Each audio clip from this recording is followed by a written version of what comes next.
Bismillahirrahmanirrahim. Assalamualaikum warahmatullahi wabarakatuh.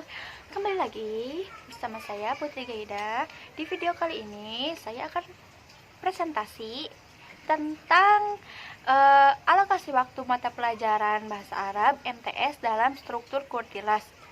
Nah, untuk menentukan alokasi waktu sendiri biasanya itu dibuat terlebih dahulu prota, program tahunan, lalu proster, program semester, RPP, dan kalender akademik. Nah, tapi yang pertama itu kita tuh menentukan kalender akademiknya dulu. Setiap guru itu harus mampu menghitung beberapa kali pertemuan dalam satu tahun ajaran, berapa minggu masuk dan berapa minggu libur. Lalu dihitungkan, jadi satu semester itu kan terdiri dari 6 bulan. Nah, dari 6 bulan itu terdiri dari 24 minggu. Biasanya pelajaran bahasa Arab itu satu minggu tuh ada yang 1 kali dan ada yang 2 kali. Di sini kita estimasikan saja bahwasanya pertemuan itu dalam seminggu itu 1 kali. Maka dalam satu semester itu ada 24 minggu. Terus dipotong sama libur sekolah itu 2 minggu. Nah, jadi itu tuh yang dinamakan kalender akademik ya. Lalu untuk proster atau program semester. Kan dalam pertemuan itu ada 22 kali pertemuan. Nah, kita tuh sebagai guru dalam satu semester itu harus merancang misalnya belajar bahasa Arab dalam satu semester ini apa saja gitu materinya. Jadi guru itu membuat list setiap pertemuannya itu materinya apa aja. Misalkan minggu pertama itu tentang ta'aruf, minggu kedua itu tentang al-unwan, terus misalkan minggu ketiganya tuh tentang baiti gitu, dan sampai 22 minggu itulah dipotong 2 minggunya libur kan. Akan berarti proster itu kan program semester kan setiap semester berarti 6 bulan ya, satu semester tuh 6 bulan. Kalau misalkan proster itu kalau misalkan proster itu disatuin menjadi satu, maka jadinya itu prosta, jadinya program tahunan. Jadi, program tahunan itu atau prota itu kumpulan gabungan dari 2 prosta atau 2 semester. Seperti itu. Adapun cara menentukan alokasi prosta ya.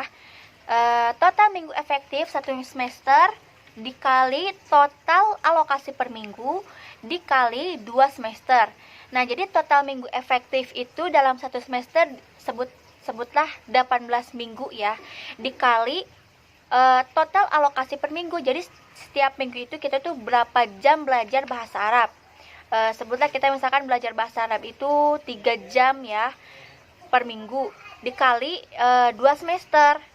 Nah, lalu kita tinggal totalkan aja. 18 minggu dikali 3 jam sama dengan 54. Itu satu semester itu berarti. Nah, satu semester itu kan 54 jam kan dalam satu semester itu kita belajar bahasa Arab, dikali 2 semester. Jadi totalnya kita tuh belajar bahasa Arab dalam satu tahun itu 108 jam. Tuh 2 semester atau sama dengan 1 tahun. Itu ya.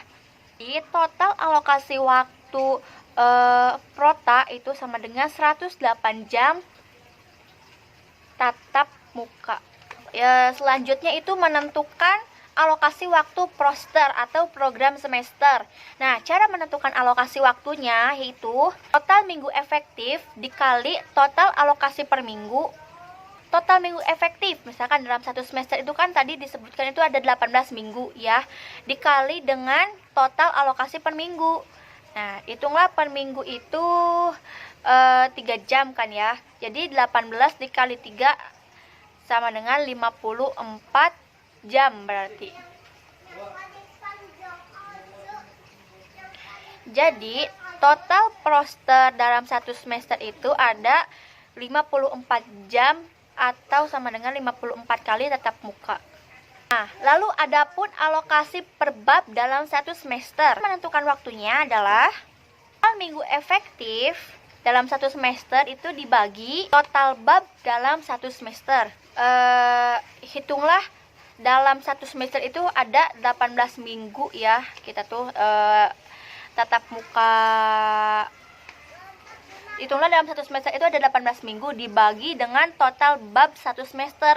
Misalkan dalam satu semester itu kita tuh belajar 3 bab ya per semester. Jadi nanti 18 minggu dibagi 3 bab, maka jadi 6 minggu per bab. Jadi setiap bab itu dipelajari selama 6 minggu. Total alokasi bab per semester adalah 6 minggu. Adapun alokasi per bab dalam satu semester, cara menghitungnya adalah total minggu efektif dalam satu semester dibagi total bab dalam satu semester. Maka hitunglah satu semester itu ada 18 minggu dibagi dengan bab satu semester itu. Satu semester kita mempelajari 3 bab, jadi 18 minggu dibagi 3 bab, maka hasilnya adalah 6 minggu per bab. Jadi total alokasi per bab dalam satu semester adalah 6 minggu. Jadi dalam 6 minggu itu kita tuh belajar tentang satu bab itu. Jadi kalau misalkan 3 bab itu pas kan, jadinya 18 minggu. Selanjutnya adalah alokasi jam per bab dalam satu semester. Dan cara menentukan waktunya adalah total alokasi per bab dalam satu semester dibagi total alokasi per minggu. 6 minggu atau per bab itu dibagi dengan 3 jam per minggu, maka jumlahnya adalah 18 jam per bab.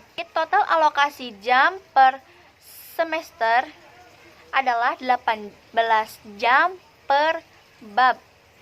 Seperti itu. Lalu selanjutnya bukan alokasi waktu silabus. Total alokasi jam pelajaran dalam satu semester dikali 40 menit, tentu ada 18 kali pertemuan dalam satu semester. Seperti itu.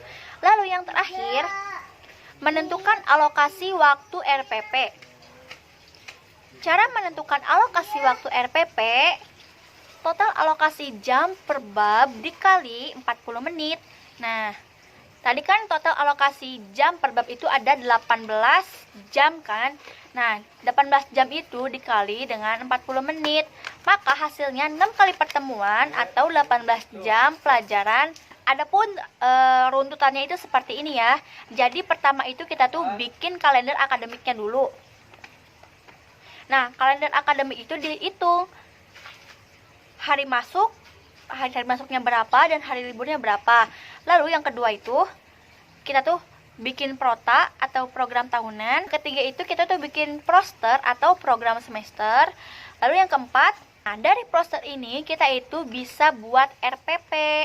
Jadi berapa jumlah pertemuan dan berapa jumlah materi, jumlah itulah RPP yang harus kita buat.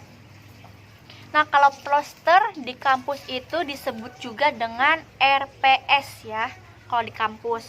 Nah, jadi kesimpulannya pada video kali ini, pada video alokasi waktu pembelajaran bahasa Arab di MTS menurut Kurtilas itu, kesimpulannya adalah yang pertama, menghitung kalender akademik.